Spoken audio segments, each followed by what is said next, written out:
Hey guys, it's CameronExplores. I'm back with another video. Thank you for tuning in. Thank you for watching this video. I hope the audio quality is better now. I finally got a new microphone so I can produce better quality videos for you guys. And today's topic is going to be 10 things that I learned as a overworker. 10 things that I learned from being a workaholic. In my teens to my early 20s, I was always working multiple jobs.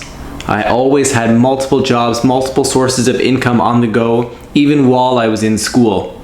And these are just some things that I learned from it that I wanted to share with you. Okay, number one, you shouldn't be proud to be working 14, 15, 16-hour days.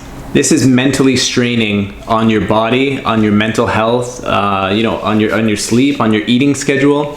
You shouldn't be proud to work long days. I used to come home from 8 hours of college and then go work another like 6 or 7 hours at a job, and then I'd come home and work on like another project for school. I'd be doing homework, and this took a big toll on me. And so I was so proud though, because I was working harder than all my other classmates, right? My roommates were, smoking weed or something like that, watching cartoons. And I was there working, making money, and studying. And so when I look back on it, it probably wasn't worth it. I wasted my early 20s when I could have been hanging out and making these solid friendships and having the time of my life. I didn't need that money. It was extra money. It was minimum wage. I was working these long minimum wage hours because I thought I was making good money at the time.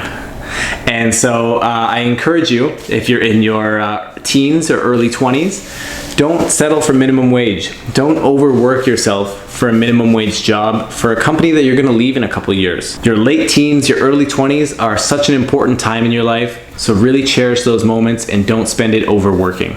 Number two, money should never be your sole source of motivation. Now, I know I just said about minimum wage and working too much and stuff like that, but you shouldn't be just out there trying to get money.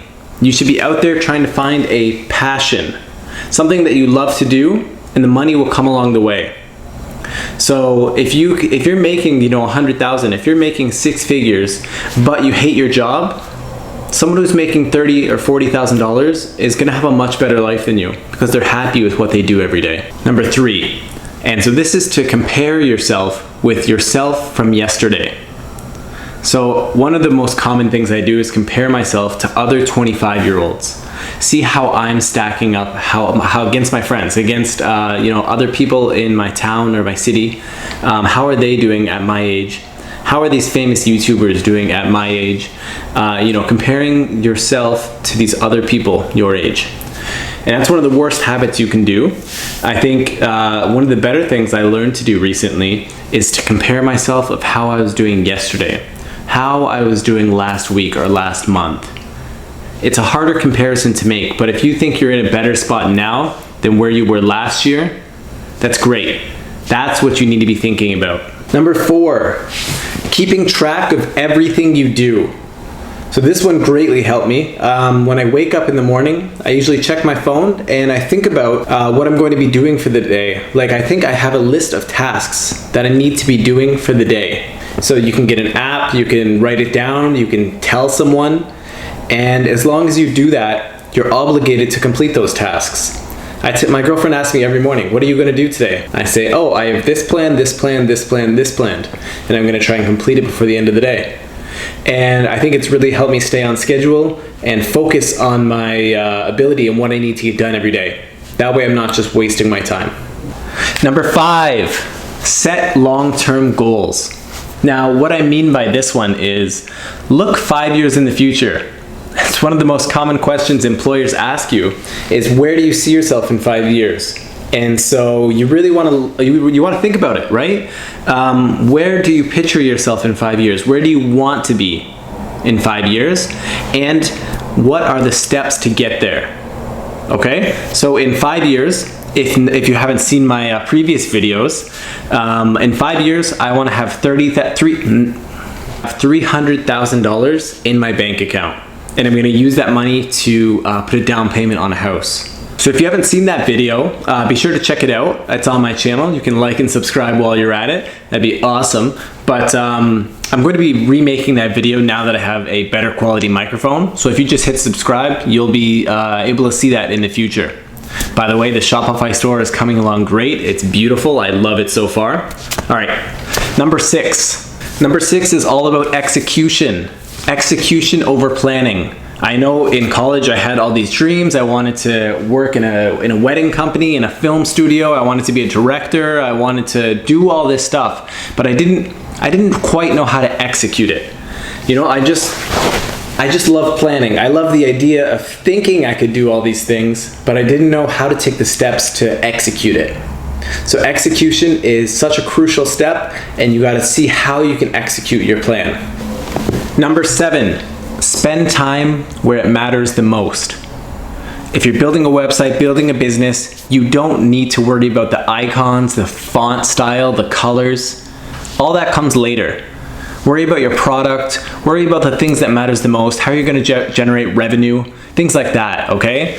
Those are the most important things to your business. Don't sweat the small stuff. Number 8. This one's so important and helped me along my journey. Number 8 is kill perfectionism. Don't worry about being perfect. You can't. Nothing you do is going to be perfect. So just build your way and do it your way. Learn from your mistakes and keep going. If I was worried about making the perfect website, if I was worried about making the perfect product, I wouldn't have done anything. Right? So I learn from my mistakes. I don't worry if I mess up. I know nothing's going to go perfectly. My videos aren't perfect. I was producing videos on a phone, right? I didn't have this high quality camera or microphone. And so I was just trying to produce content. It doesn't need to be perfect. Number 9, there is no shortcut, okay? Building a business, starting your own way, doing whatever it is, it's hard work. If you see a get-rich-quick scheme, obviously there's something wrong with it, right? All the millionaires, all the people who've started their own business make so much money. They all say there's no shortcuts. You have to do it yourself. You have to put in the time and the effort, and I know you can do it. And that leads me to my last point. Number 10 is to keep pushing. I know you're watching this video because you might be struggling right now and you need some motivation. And all I can say is to keep trying, keep pushing. If one product fails, move on to the next one. You know, maybe you're down some money now, but look at the bigger picture, look at the look at the bigger picture and look at the long run. I know you can do it. And if you keep pushing, you're eventually gonna get there. All right? If this video helped you out in any way, please hit that like button as it'll help my channel grow. And this is going to be my new regular thing. I'm going to be posting updates on my 5-year plan. I post stock videos, motivational videos, and money-making videos for entrepreneurs and investors. All right, thank you for watching. Cheers.